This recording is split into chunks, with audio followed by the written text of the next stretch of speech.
नमस्कार। इलेक्ट्रॉनिक विषयों में रुचि बनाने और विषय समझ को मजबूत बनाने के लिए शुरू किए गए श्रीदेवी क्लासेज यूट्यूब चैनल पर आज हमारे विषय इलेक्ट्रॉनिक डिवाइसेज एंड सर्किट में बात करते हैं सबसे महत्वपूर्ण कॉमन एमीटर ट्रांजिस्टर के एम्पलीफायर एक्शन की। तो आज हम इसका एक्टिव मोड में सर्किट और इनपुट सिग्नल लगाने पर किस तरह से आउटपुट एम्पलीफाइड सिग्नल हमें मिलता है, कौन एक्चुअली इस एम्पलीफिकेशन के लिए एनर्जी प्रोवाइड करता है और कौन एम्पलीफिकेशन को कंट्रोल करता है, सारी बात समझेंगे। तो शुरू करते हैं आज की वीडियो। जो हमारा ट्रांजिस्टर है वो एक सिलिकॉन या जर्मेनियम का क्रिस्टल है जिसमें 3 लेयर हैं, 2 जंक्शन है और 3 टर्मिनल है। और इनके रूप एनपीएन प्रकार का भी हो सकता है और पीएनपी प्रकार का भी हो सकता है। एनपीएन में क्योंकि बहुसंख्यक जो एमीटर का इलेक्ट्रॉन है वो मुख्य वाहक के तौर पे काम करता है, इसलिए एनपीएन ट्रांजिस्टर की परफॉर्मेंस ज्यादा बेटर है। तो हम आगे की अपनी स्टडी में एनपीएन ट्रांजिस्टर ही पढ़ेंगे। ये जो बीच का भाग है इसे हम बेस कहते हैं। जो एनपीएन में ये पी प्रभाग है और पीएनपी में ये एन प्रभाग है, ये हमारा बेस प्रभाग है। इसकी डोपिंग और फिजिकल साइज छोटा रखा गया है और जो इन दोनों किनारों में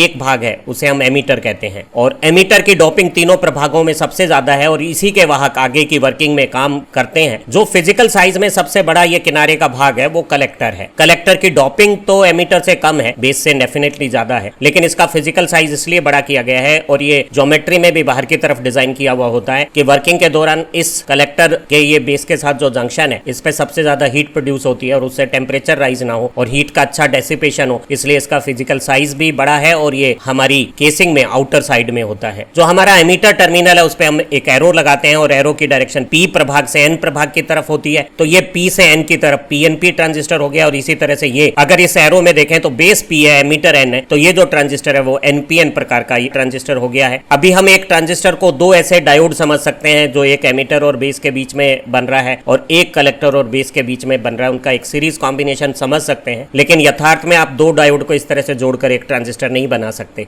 जब हम ट्रांजिस्टर का इस्तेमाल एम्पलीफायर के बतौर करते हैं तो किन्हीं 2 टर्मिनल के बीच में हमें इनपुट देना पड़ता है, ये मेजेंटा सर्किल में आप देखिएगा, और हमें एम्पलीफाइड आउटपुट दूसरी 2 टर्मिनल के समूह के बीच में, ये येलो सर्किल में हम दिखा रहे हैं, वहां मिलता है। तो आप देखेंगे कि इनपुट और आउटपुट के बीच में एक टर्मिनल को हम यहाँ अगर कॉमन करते हैं और ये कॉमन टर्मिनल अगर एमीटर होता है तो ऐसे ट्रांजिस्टर कॉन्फ़िगरेशन को हम कॉमन एमीटर ट्रांजिस्टर कहते हैं। जब हम ट्रांजिस्टर को कॉमन एमीटर मोड में ऑपरेट करते हैं तो चाहे एनपीएन ट्रांजिस्टर हो या पीएनपी ट्रांजिस्टर हो, जो एमीटर और बेस के बीच में हमारा ये जो जंक्शन बन रहा है इसे अग्र अभिनीत करते हैं, यानी पी साइड को पॉजिटिव और एन साइड को नेगेटिव देकर इस एनपीएन ट्रांजिस्टर के आपने एमीटर जंक्शन को आप देखिएगा, ये सिंबॉलिक डायग्राम में देखिएगा कि ये पी से एन एरो बता रहा है कि बेस पी प्रकार का है और पी बेस से हमने अगर पॉजिटिव बैटरी जोड़ दी है तो हमने एमीटर जंक्शन को फॉरवर्ड बायस कर दिया है। जो कलेक्टर और बेस के बीच में जंक्शन बन रहा है उसे रिवर्स बायस करने के लिए आप सीधी बैटरी कलेक्टर और बेस के बीच में नहीं लगा सकते। एमीटर को कॉमन रखते हुए हमने ये जो दूसरी बैटरी कलेक्टर और एमीटर के बीच में, जो कलेक्टर आउटपुट का टर्मिनल है और एमीटर कॉमन टर्मिनल है, उसके बीच में जब आपने लगाई है, कलेक्टर और एमीटर के बीच में लगने वाली बायस बैटरी का जो मैग्नीट्यूड है वो बेस एमीटर बायस बैटरी से अधिक लेते हैं और एन साइड को पॉजिटिव देके आपने इस कलेक्टर और बेस के बीच के जंक्शन को रिवर्स बायस कर दिया। हमने अपनी पिछली वीडियो में इसको समझा भी है। और एक बात और समझने की है कि ये जो दोनों बायस बैटरी आप देख रहे हैं जो बेस और एमीटर के बीच में है या कलेक्टर और एमीटर के बीच में है, उसमें ये जो दूसरा सफिक्स है एमीटर,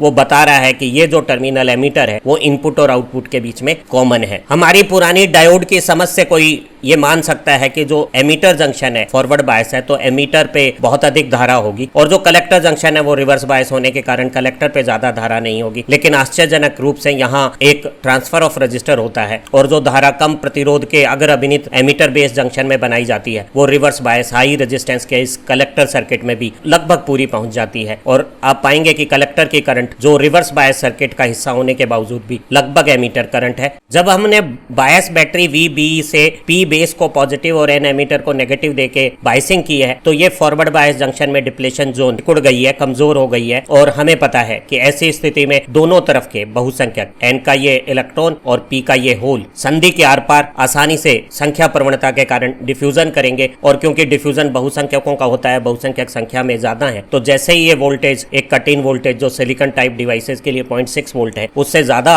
इस बेस और एमीटर जंक्शन के अक्रॉस होती है तो धारा बहुत तेजी से चरघातांक घातांक के रूप से बढ़ना शुरू कर देती है और ये धारा बहुसंख्यकों के विसरण की धारा है। हमने कलेक्टर और एमीटर के बीच में एक 22 बैटरी N कलेक्टर को पॉजिटिव देती हुई इस तरह की लगाई हुई है कि इसका मैग्नीट्यूड बेस एमीटर बैटरी से बड़ा है और इसने कलेक्टर और बेस के बीच के इस जंक्शन को रिवर्स बायस कर देना है। रिवर्स बायस स्थिति में बहुसंख्यकों के विसरण को तो पूरी तरह से रोक देते हैं और अल्पसंख्यकों के अपवाह को बनाते हैं। और ये जो एमीटर का बहुसंख्यक बेस में आया है इलेक्ट्रॉन, ये वस्तुतः एक अल्पसंख्यक है और जिस तरह से ताप से बना हुआ अल्पसंख्यक इस उत्क्रम अभिनित रिवर्स बायस मजबूत कलेक्टर जंक्शन पे ड्रिफ्ट हो जाएगा, उसी तरह से ये वाहक जो एमीटर का बेस में आया है वो भी, यहाँ ये बड़ा नीला तीर आप देखिए वो बता रहा है कि एमीटर के जो आवेश वाहक है वो बेस में ना रह के कलेक्टर में ज्यादा खिंच गए हैं। कुछ मात्रा में बेस का बहुसंख्यक विसरण होकर एमीटर में आया है या एमीटर का कोई बहुसंख्यक बेस के बहुसंख्यक से जो मिलकर आपस में विलोपित हो गया है वो एक हल्की मात्रा में बेस धारा बनती है। और आप पाते हैं कि जो एमीटर धारा है उसका छोटा अंश तो बेस में है और एक बड़ा अंश कलेक्टर में पहुंच जाता है। हम कह सकते हैं कि इस एमीटर धारा का ये जो बेस धारा अंश है वो 1 से 5% है और ये जो कलेक्टर धारा का अंश है वो 95 से 99% है। अभी ये समझना बहुत रोचक है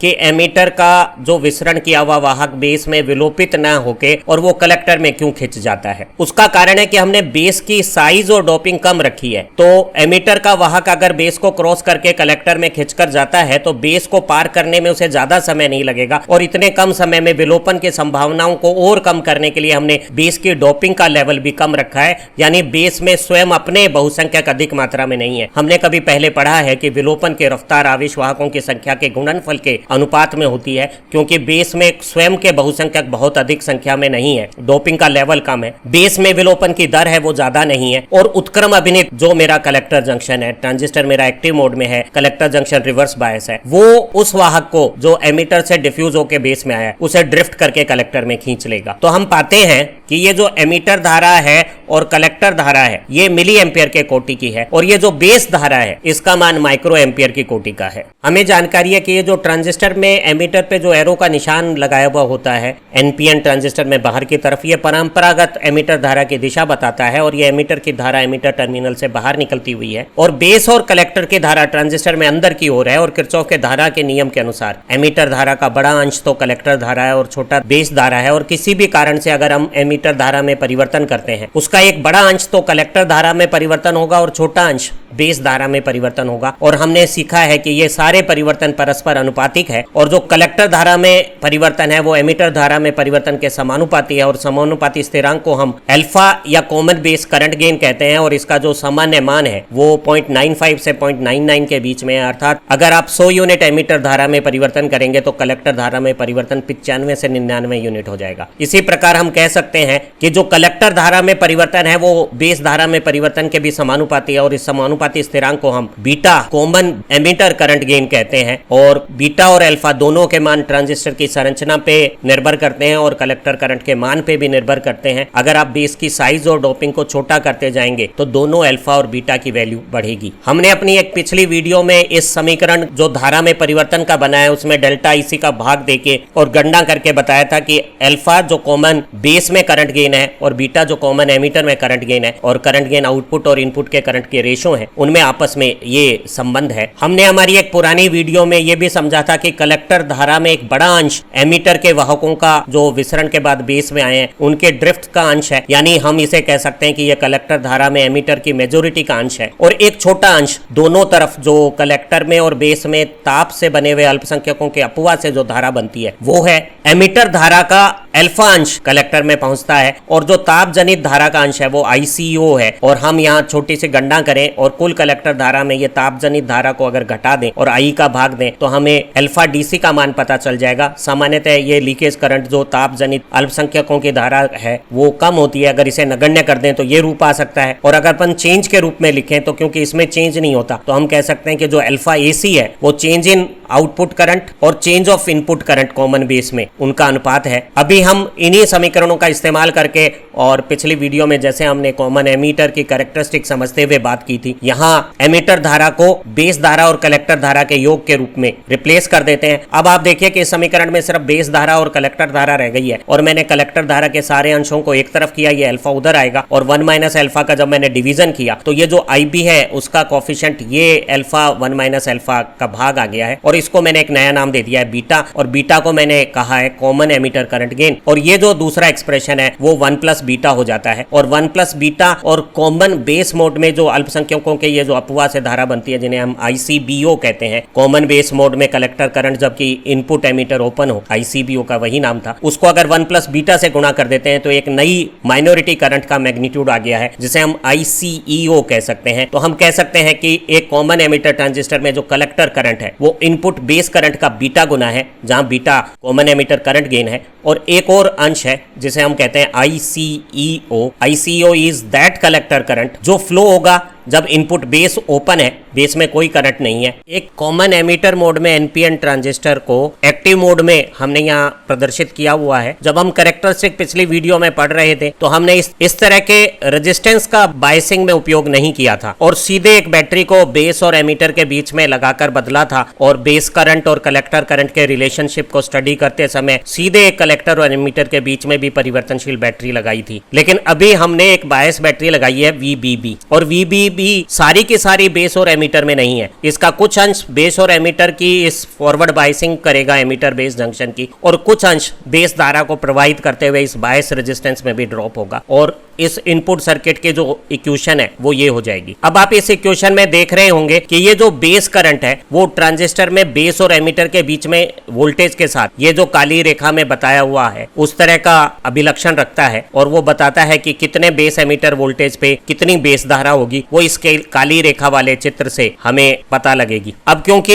ये सर्किट एक बैटरी, बायस बैटरी और एक रेजिस्टेंस के साथ ये इक्वलिटी रखता है, ये जो दोनों रिलेटेड पैरामीटर हैं बेस एमीटर, बायस वोल्टेज और बेस करंट, इन दोनों की घात यहाँ 1 है। और ऐसे समीकरण को जिसमें वेरिएबल्स की घात 1 होती है उसे लीनियर इक्वेशन कहते हैं और इसका एक रेखा चित्र सरल रेखा होती है। अगली वीडियो में हम लोग जानने वाले हैं कि इस सरल रेखा को बनाने के लिए 2 पॉइंट काफी हैं और जब हम बेस करंट को 0 कर देते हैं तो बेस एमीटर वोल्टेज का मान बेस बायस बैटरी इस बैटरी के बराबर हो जाएगा। ये एक काल्पनिक स्थिति है। और एक दूसरी स्थिति ये हो सकती है कि हम इस वोल्टेज को बेस और एमीटर के बीच में जो वोल्टेज आ रही है उसे 0 कर दें और ये जो सारी वोल्टेज VBB है वो इस RB के अक्रॉस ड्रॉप करके ये करंट बना लें। ये 2 पॉइंट जो आ गए इनको जोड़ने वाली ये जो रेखा है, इस रेखा का जो स्लोप है वो इस भार प्रतिरोध के साथ संबंध रखता है, इसलिए इस रेखा को लोड लाइन कहते हैं। क्योंकि मेरा बेस करंट और बेस एमीटर वोल्टेज इस कैरेक्टरिस्टिक काले कर्व के हिसाब से भी होनी चाहिए और इस इक्वेशन की ये जो ब्राउन लाइन है उसके अनुसार भी होनी चाहिए। तो ये जो पॉइंट है वो दोनों का कट पॉइंट है और इस कट पॉइंट के हिसाब से हमारे इस ट्रांजिस्टर में जिसमें किसी विशेष वैल्यू की बेस बायस बैटरी लगाई हुई है और एक रेजिस्टेंस हमने लगाया हुआ है, वो ट्रांजिस्टर जब ऑपरेट होगा तो बेस और एमीटर के बीच में वोल्टेज इस वैल्यू की रहेगी और इस पॉइंट के हिसाब से इस सर्किट में जो बेस सर्किट है उसमें ये बेस करंट रहेगा। ये मुझे इनपुट कैरेक्टरिस्टिक से मालूम हो गया है। मैंने कलेक्टर सर्किट में भी कलेक्टर और एमीटर के बीच में सीधे सारी वोल्टेज ना लगा के और ये जो बायस बैटरी है वो एक रेजिस्टेंस के साथ इस परिपथ में लगाई हुई है और ये जो वोल्टेज है उसका एक अंश यहाँ कलेक्टर और एमीटर के बीच में आया है और कुछ यहाँ कलेक्टर सर्किट में धारा प्रवाहित करते हुए इस रेजिस्टेंस में भी वोल्टेज ड्रॉप बना रहा है और ये एक इक्वलिटी हो गई, इक्वेशन हो गई। और एक बार फिर देखिए कि ये जो वोल्टेज कलेक्टर एमीटर के बीच में आ रही है और जो कलेक्टर करंट है ये दोनों वेरिएबल की घात 1 है। तो ये जो समीकरण है ये भी एक लीनियर इक्वेशन है और इस लीनियर इक्वेशन की ये जो रेखा है वो एक अभिव्यक्ति हो गई है। जब कलेक्टर करंट इस आउटपुट कैरेक्टरिस्टिक में मैं 0 लूं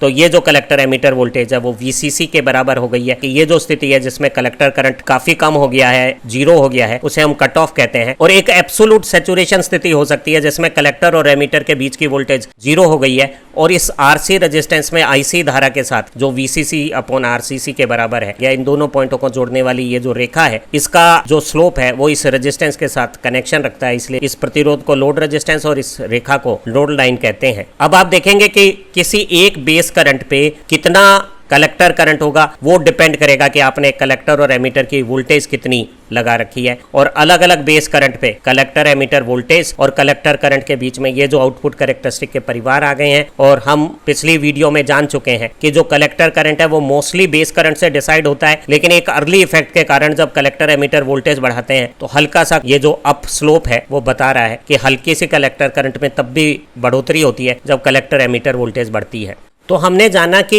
इनपुट सर्किट में बेस बायस बैटरी और इस रेजिस्टेंस की वैल्यू को डिसाइड करके और ये जो लोड लाइन का कट पॉइंट है वो डिसाइड होने पर हमें हमारा ट्रांजिस्टर किस बेस करंट पे काम करेगा वो मालूम हो गया। अगर ये बेस करंट 40 माइक्रो एम्पियर है तो किसी कलेक्टर करंट की वैल्यू कलेक्टर एमीटर वोल्टेज के साथ जो कनेक्शन रखेगी वो ये 40 माइक्रो एम्पियर बेस करंट वाली कैरेक्टरिस्टिक हो गई है। अब कलेक्टर सर्किट में हमने बायस बैटरी VCC और RC लगा के और ये जो लोड लाइन बनाई है, ये लोड लाइन जहां 40 माइक्रो एम्पियर वाली आउटपुट कैरेक्टरिस्टिक को कट कर रही है, ये जो पॉइंट है ये हमारा क्यू पॉइंट या ऑपरेटिंग पॉइंट कहलाता है। क्यू का मतलब यहाँ क्यूशेंट है। क्यूशेंट का मतलब होता है बिना संकेतों की स्थिति में जब सिर्फ डीसी बायस हुआ है उस समय हमारे ट्रांजिस्टर के ऑपरेशन की कंडीशन, और इस कंडीशन में कलेक्टर और एमीटर के बीच में वोल्टेज VCE का मान ये आ गया और कितना कलेक्टर करंट है वो वैल्यू भी 4 मिली एम्पियर से कुछ अधिक ये आ गई है, और ये पॉइंट हमारा ऑपरेटिंग पॉइंट हो गया है। ऑपरेटिंग पॉइंट की प्लानिंग और डिजाइनिंग और दूसरे एस्पेक्ट्स के बारे में हम अगली वीडियो में बात करने जा रहे हैं। अभी बात करते हैं एम्प्लीफिकेशन की, जिसके लिए हमें इनपुट साइड में एक लो पावर का संकेत लगाना है और उसका एक एम्प्लीफाइड ज्यादा पावर का वर्जन हमें आउटपुट कलेक्टर साइड में मिल जाएगा। एमीटर को हम कॉमन रखेंगे, यानी इनपुट बेस और एमीटर के बीच में देंगे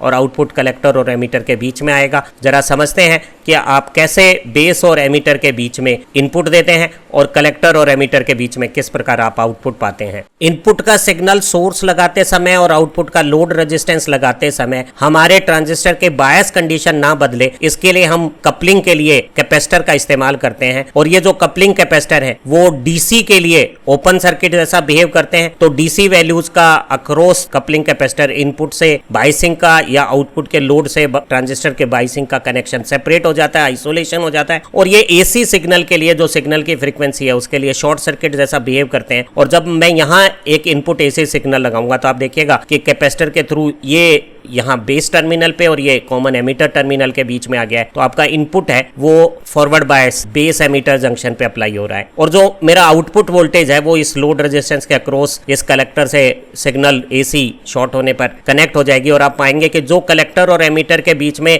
यहाँ ट्रांजिस्टर में जो वोल्टेज डेवलप हो रही है वही सिग्नल वोल्टेज मेरे आउटपुट लोड रेजिस्टेंस में आ जाती है। क्या है इन सब की कनेक्शन और वर्किंग, जरा समझ लेते हैं। जब हम एसी सिग्नल्स के लिए ट्रांजिस्टर की स्टडी करते हैं तो हम डीसी बायस बैटरी के प्रभाव को शून्य मान लेते हैं और कैपेसिटर को शॉर्ट मान लेते हैं। तो ये जो सिग्नल की वोल्टेज है वो बेस और एमीटर के बीच में इस बायस पोजीशन पे ये जो नीली छोटी साइनोसोडल वेव है उस तरह से एक वेरिएशन हो जाएगा, और जब ये इस बैटरी के साथ जुड़ेगी तो टोटल ऑपरेटिंग पॉइंट को इस एक्सट्रीम ए पॉइंट तक ले जाएगी, और जब ये नेगेटिव पीक पोजीशन पर आएगी तो ये मेरे ऑपरेटिंग पॉइंट को इस कैरेक्टरिस्टिक पे इस पोजीशन पे ले जाएगी। और आप देखिएगा कि जब मेरा सिग्नल वेरिएशन करेगा इनपुट वोल्टेज के रूप में यहाँ बेस और एमीटर के बीच में, तो आप देखिएगा कि इस सर्किट का जो करंट है जो बायस कंडीशन के हिसाब से यहाँ फिक्स था उसमें भी वेरिएशन आएंगे, और वो पॉजिटिव पीक से नेगेटिव पीक के बीच में ये साइनोसोडल वेव शेप रखेगा। अगर सिग्नल का मैग्नीट्यूड छोटा है और उसका जो मूवमेंट है वो कैरेक्टरिस्टिक एक छोटे से सीधे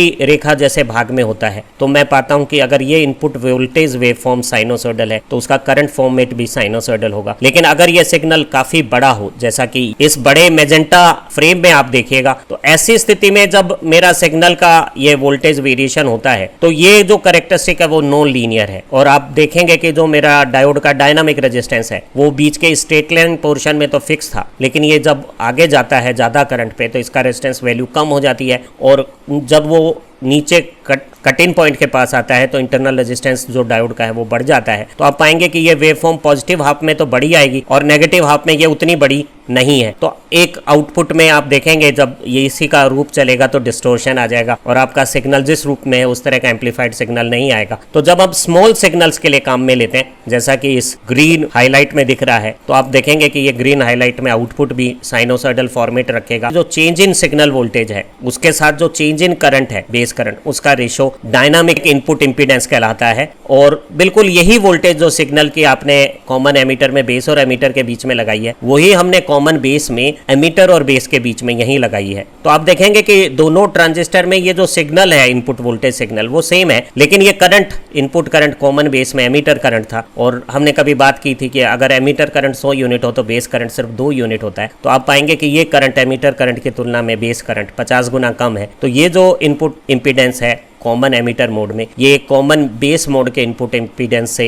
20 से 50 गुना ज़्यादा हो सकता है। टिपिकल वैल्यूज 1 से 2 किलो ओम हो सकती है। इलेक्ट्रॉनिक्स में 1 किलो ओम की वैल्यू को हम स्मॉल रेजिस्टेंस बोलते हैं। तो आप पाएंगे कि इस स्मॉल रेजिस्टेंस में जब स्मॉल वोल्टेज सिग्नल लगाएंगे तो क्योंकि इनपुट इंपीडेंस कम है तो अच्छा खासा मेरा सिग्नल चेंज हो जाएगा करंट का, जैसा कि इस इनपुट कैरेक्टरिस्टिक में यहाँ दिख रहा है। और हम स्मॉल सिग्नल ऑपरेशन करेंगे जैसा ग्रीन हाईलाइट में दिख रहा है, ताकि हमारा इनपुट और आउटपुट में डिस्टोर्शन नहीं आए और हम एक स्ट्रेट लाइन लीनियर पोर्शन में वर्क करेंगे। हमने जब कॉमन एमीटर ट्रांजिस्टर की कैरेक्टरिस्टिक पढ़ी थी तो जाना था कि जो कलेक्टर करंट है उस पर एक बहुत बड़ा नियंत्रण बेस करंट का है। और अगर आप बेस करंट को 10 से 20 माइक्रो एम्पियर करते हैं या 30 माइक्रो एम्पियर करते हैं तो कलेक्टर करंट में भी उसी के अनुपात में, बीटा अनुपात में वृद्धि हो जाती है। और इस बीटा को हम कॉमन एमीटर करंट गेन कहते हैं और इसकी टिपिकल वैल्यू 20 से 100 के बीच में हो सकती है। और एक अल्पसंख्यकों की धारा का घटक भी होता है और वो हमारे कॉमन बेस जैसे ICBO 1 प्लस बीटा से गुना होने के कारण कंसिडरेबल हो गया है और उसको हम ICEO कहते हैं। वो कलेक्टर करंट जो कॉमन एमीटर में तब प्रवाहित होगा जब आप बेस इनपुट को ओपन कर देंगे। अगर मैं इसी इक्वेशन को जो collector current is equal to beta IB plus ICEO है उसे चेंज के रूप में लिखता हूं तो कलेक्टर करंट में चेंज हो गया। बीटा को अगर एक बार कांस्टेंट मान लूं तो ये बेस करंट में चेंज हो गया और ये ICEO में चेंज हो गया। क्योंकि हम टेम्परेचर नहीं बदल रहे हैं इसलिए ICO में चेंज नहीं होगा और हम कह सकते हैं कि जो कलेक्टर करंट में चेंज है वो बेस करंट के चेंज से बीटा गुना ज़्यादा है और बीटा 20 से 100 हो सकता है। अर्थात बेस करंट को 50 माइक्रो एम्पियर से 70 और 30 के बीच में वेरिएशन करता हूं, यानी ये peak to peak variation 40 micro ampere है। और इसमें अगर मैं 2√2 का भाग दे दूं तो इस सिग्नल की मेरे को RMS मान मालूम हो जाएगा बेस करंट का। और इस RMS मान का आप पाएंगे कि 20 से 100 गुना ये कलेक्टर करंट में चेंज हो गया है। यहाँ चित्र में आकृति में ये दोनों संकेत बराबर से दिख रहे हैं, लेकिन आप पैमाने को देखिए, ये पैमाना माइक्रो एम्पियर में है तो ये जो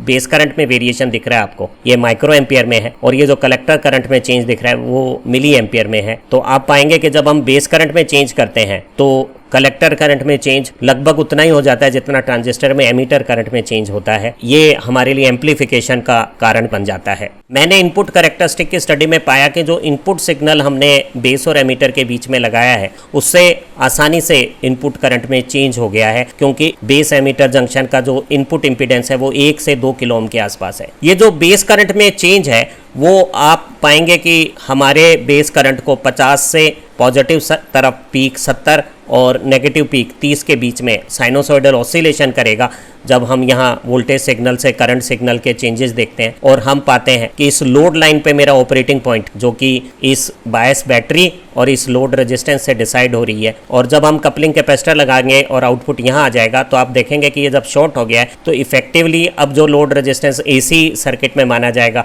और उसके लिए हम AC लोड लाइन बनाएंगे, अगली वीडियो में इसे समझेंगे भी, वो RC और RL का पैरेलल कॉम्बिनेशन होगा। तो अभी उसी के हिसाब से ये जो लोड लाइन है उसमें मेरा ऑपरेटिंग पॉइंट जाएगा। तो जिस समय करंट 50 माइक्रो एम्पियर के बजाय बेस सर्किट में 70 हो गया है तो कलेक्टर करंट और VCE के बीच की जो कैरेक्टरिस्टिक है वो ये हो गई है। और लोड लाइन पे इंटरसेक्शन से पता लग गया है कि कलेक्टर करंट तो इतना होगा और उस समय कलेक्टर एमीटर के बीच की जो वोल्टेज है वो इस किसी पॉइंट के संगत होगी। इसी तरह से जब साइनोसॉइडल वेरिएशन होता है तो आप पाते हैं अगर हम इस पूरी लीनियर पोर्शन के बीच में काम कर रहे हैं जैसा कि ग्रीन हाईलाइट में हम दिखा रहे हैं, तो ऐसी स्थिति में दो कैरेक्टरिस्टिक के बीच में गैप लगभग समान है। तो जैसा मेरा इनपुट सिग्नल होगा बिल्कुल उसी तरह का मेरा आउटपुट सिग्नल आ जाएगा। और हम जानते हैं कि इस सर्किट में जो कलेक्टर बायस बैटरी की वोल्टेज है वो कुछ तो यहाँ कलेक्टर और एमीटर जंक्शन के बीच की VCE है और कुछ इस RC रेजिस्टेंस में करंट फ्लो की वोल्टेज ड्रॉप है। इसको अगर चेंज के रूप में देखें तो हम पाते हैं कि ये जो कलेक्टर बायस बैटरी में चेंज है वो तो होगा नहीं क्योंकि ये तो फिक्स DC वोल्टेज है। तो आप पाएंगे कि जो चेंज है यहाँ कलेक्टर और एमीटर के बीच की जंक्शन वोल्टेज का वो इस करंट के चेंज का नेगेशन गुणा RC होगा। और हम देखते हैं कि जब ये करंट बदलता है तो इस सर्किट के रेजिस्टेंस में जो वोल्टेज का वेरिएशन होता है वो ही न्यूमेरिकली जब कैपेसिटर कपलिंग एसी में कंसिडर करेंगे तो ये कलेक्टर पॉइंट यहाँ आ गया है और एमीटर कॉमन है, तो कलेक्टर और एमीटर के बीच में जो आउटपुट वोल्टेज आ रही है ये वो इसी वोल्टेज के न्यूमेरिकल इक्वल है जो यहाँ आरसी के अक्रॉस करंट चेंज से बन रही है, और फेज में ये दोनों ऑपोजिट है। तो जो मेरा आउटपुट है एम्पलीफाइड आउटपुट वो कलेक्टर करंट के कारण आरसी में बनी हुई वोल्टेज ड्रॉप है। तो हमने देखा कि इस बायस बैटरी ने जब एमीटर बेस जंक्शन को फॉरवर्ड बायस किया हुआ था और हमने इस कैपेसिटर कपलिंग से इस इनपुट एसी सिग्नल को जब इसी जंक्शन के अक्रॉस लगा दिया है तो इसने यहाँ जंक्शन के आर पार ये जो डिफ्यूजन की करंट है एमीटर की उसे बदला है और उससे यहाँ विलोपन होकर जो बेस में करंट बन रही है उसमें भी प्रोपोर्शनल चेंज हो गया है। लेकिन ये चेंज तो छोटा है और ये बड़ा चेंज कलेक्टर सर्किट में आया है, और जो कलेक्टर करंट में जो चेंज आया है वो इस रेजिस्टेंस में एक बड़ी वोल्टेज के चेंज के रूप में हमें एक एम्पलीफाइड आउटपुट सिग्नल दे देता है।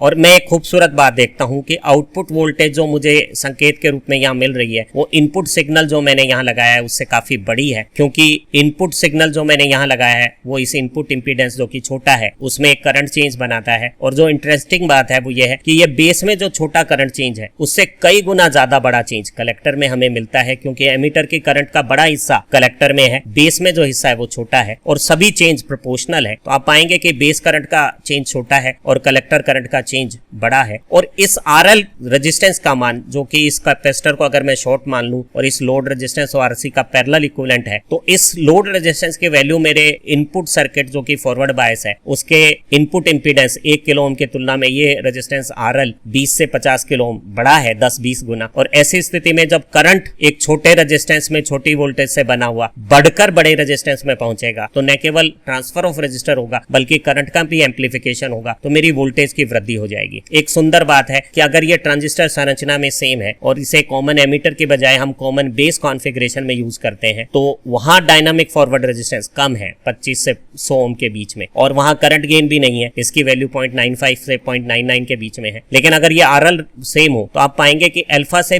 बीटा जितना गुना बड़ा है उतना ही आर इन से ये कॉमन एमीटर का इनपुट इंपीडेंस है। तो जो वोल्टेज गेन है वो कॉमन बेस में और कॉमन एमीटर में बराबर मान का आता है और इसकी टिपिकल वैल्यू 500 के आसपास हो सकती है। लेकिन जो खूबसूरत बात है वो ये है कि कॉमन एमीटर में वोल्टेज गेन के साथ साथ करंट एम्पलीफिकेशन भी है, तो जो पावर आउटपुट में आ रही है आउटपुट वोल्टेज और आउटपुट करंट सिग्नल के कारण वो इनपुट से कई गुना ज्यादा है, क्योंकि यहाँ वोल्टेज एम्पलीफिकेशन और करंट एम्पलीफिकेशन दोनों है, जबकि कॉमन बेस में करंट एम्पलीफिकेशन नहीं सिर्फ वोल्टेज एम्पलीफिकेशन था। जबकि कॉमन एमीटर में दोनों एम्पलीफिकेशन होने से आप पाएंगे कि एक तो फिनोमेना ट्रांसफर ऑफ रजिस्टर हो गया और एक इनपुट से बेस में जो करंट है उसकी तुलना में कलेक्टर का करंट ज्यादा होना एक बड़ी वैल्यू बना देता है। तो ये जो पावर गेन है एक कॉमन एमीटर ट्रांजिस्टर का वो 20 हजार है, बहुत ज्यादा है, इसलिए कॉमन एमीटर ट्रांजिस्टर सबसे ज्यादा प्रचलित कॉन्फ़िगरेशन है। अभी प्रश्न उठता है कि निश्चित रूप से यहाँ एम्पलीफाइड हाई पावर आ रही है, पर उस पावर को जनरेट करने का जो एक्शन वर्क है वो इस कलेक्टर बायस बैटरी ने किया है, तो कार्य इस बायस बैटरी से हुआ है और आउटपुट यहाँ मिला है। लेकिन हम कहते हैं कि एम्पलीफिकेशन इस संकेत का हुआ है और उसका कारण यह है कि इस संकेत ने तय किया है कि यह बैटरी कितने करंट को इस सर्किट रेजिस्टेंस के अक्रॉस चलाएगी। तो आप देख रहे हैं कि कार्य तो कलेक्टर बायस बैटरी कर रही है, नियंत्रण ये एसी सिग्नल कर रहा है। तो हम पाते हैं कि इस एसी सिग्नल का एक बड़ा रूप इसके एफर्ट से यहाँ आउटपुट में जनरेट हो जाता है। एक और खूबसूरत बात आप समझिएगा कि जब हम कॉमन बेस ट्रांजिस्टर पढ़ रहे थे तो यही सिग्नल यहाँ एमीटर सर्किट में था और आउटपुट दोनों बार हम यहीं पा रहे थे, तो आउटपुट दोनों बार एक जैसा आ रहा था। लेकिन अभी जो इनपुट सिग्नल है वो कम करंट के साथ कम पावर और कम एनर्जी लगाएगा, और जब वो एमीटर सर्किट में होता है यही इनपुट तो आउटपुट तो उतना ही जनरेट करता, पर इसे एमीटर करंट के साथ यहाँ खुद ज्यादा पावर लगानी पड़ती। असली बात यहाँ है, आप समझ गए होंगे कि जो एम्पलीफिकेशन है उसमें एक कम प्रतिरोध की जो धारा है वो न केवल उच्च प्रतिरोध में पहुंची है बल्कि वो बढ़कर भी पहुंची है। तो ये जो ट्रांसफर ऑफ रजिस्टर हुआ है और करंट का एम्पलीफिकेशन हुआ है उसने यहाँ एम्पलीफाइड आउटपुट जनरेट किया है। मुझे लगता है कि आज की इस वीडियो से आपको कॉमन एमीटर ट्रांजिस्टर की समझ बढ़ी होगी। ये सबसे ज्यादा प्रचलित प्रैक्टिकल ट्रांजिस्टर कॉन्फ़िगरेशन भी है और परीक्षा की दृष्टि से भी बहुत महत्वपूर्ण है। हम अपनी अगली वीडियो में जब इसके बायसिंग और स्टेबलाइजेशन पढ़ेंगे तो मुझे लगता है कि आपकी जो विषय समझ है उसे और मजबूती मिलेगी। Have nice time, happy learning.